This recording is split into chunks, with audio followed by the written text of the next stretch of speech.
Open Heavens on the Go, Wednesday, November 6th, 2024.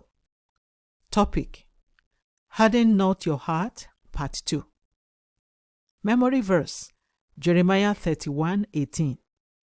I have surely heard Ephraim bemoaning himself thus: Thou hast chastised me, and I was chastised, as a bullock unaccustomed to the yoke. Turn thou me, and I shall be turned, for thou art the Lord my God. Bible reading: Hebrews 12:5-11. And ye have forgotten the exhortation which speaketh unto you as unto children, My son, despise not thou the chastening of the Lord, nor faint when thou art rebuked of him. For whom the Lord loveth, he chasteneth, and scourgeth every son whom he receiveth. If ye endure chastening, God dealeth with you as with sons. For what son is he whom the Father chasteneth not? But if ye be without chastisement, whereof all are partakers, then are ye bastards and not sons. Furthermore, we have heard fathers of our flesh, which corrected us, and we gave them reference. Shall we not much rather be in subjection unto the Father of spirits, and live? For they verily for a few days chastened us after their own pleasure, but he for our profit, that we might be partakers of his holiness. Now no chastening for the present seemeth to be joyous, but grievous. Nevertheless, afterward it yielded the peaceable fruit of righteousness unto them which are exercised thereby. The message: sometimes when you hear from God, it may be a rebuke. However, you must still open your heart to him despite the rebuke. In any case, I would rather God rebuke me than stay silent. If a Christian only wants to hear sweet things from God, but never wants to listen to his rebuke, he or she will eventually stop hearing from him. You should be glad when God rebukes you, because Hebrews 12:6 says that it is the child the Father loves that he chastens. When David was rebuked in 2 Samuel 12:1-14, he did not harden his heart. Rather, he repented, and God continued to walk with him.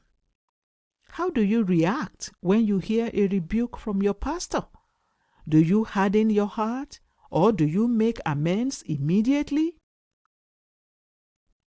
No matter how influential a believer is in ministry, or how gifted the fellow is in the Holy Spirit, if such a person hardens his or her heart against God's rebuke, God can reject such a believer. 1 Samuel 16:1.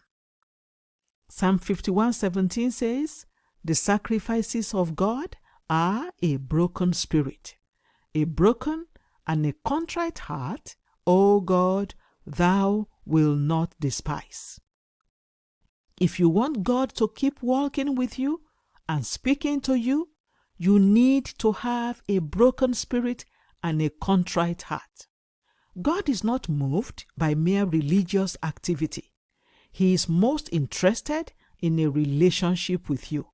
However, just as it is impossible to have a good relationship with someone that you cannot correct when he or she offends you, God will not dwell with hard-hearted individuals.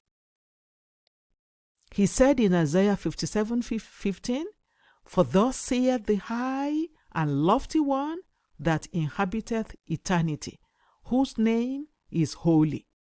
I dwell in the high and holy place with him also that is of a contrite and humble spirit, to revive the spirit of the humble and to revive the heart of the contrite ones.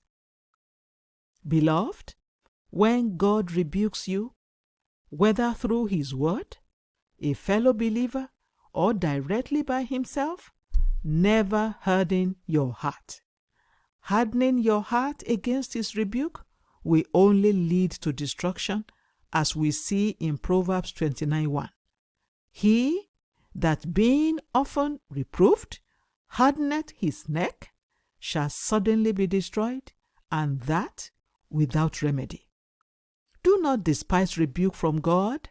Rather, embrace his correction as evidence of his love for you. Key point: please, Lord, help me to yield to your corrections at all times. Bible reading in 1 year: John 13-15. Hymn for today: When We Walk with the Lord. The Open Heavens is written by Pastor E.A. Adeboye, the General Overseer of the Redeemed Christian Church of God. God bless you.